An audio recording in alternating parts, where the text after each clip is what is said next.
Good morning. This is the Museum Sugbo. We have visited six different galleries here in the Museum Sugbo. This area here is the Presidential Gallery. You can see the other gallery which has a Vicente Rama Gallery, and before the Museum Sugbo is the CPDRC or the Cebu Provincial Jail before. Then they constructed it to become the museum. As you can see, the museum is with a president's gallery from the first president to the last president here in the Philippines. The Emilio Aguinaldo, first president of the Philippines. Manuel Luis Quezon, second president. Jose P. Laurel, third president. Sergio Osmeña, the fourth president. Manuel Rojas, Elpidio Quirino,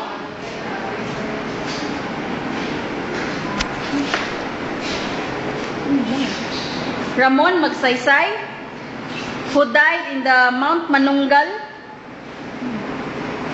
then in Cebu, Mount Manunggal in Cebu. Carlos P. Garcia, Diosdado Macapagal, the father of Gloria Macapagal Arroyo. Ferdinand Marcos, the husband of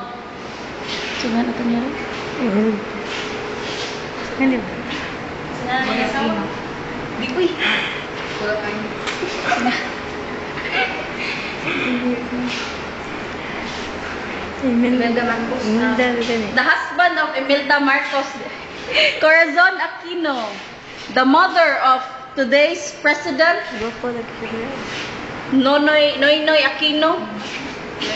Fidel V. Ramos and Joseph Estrada.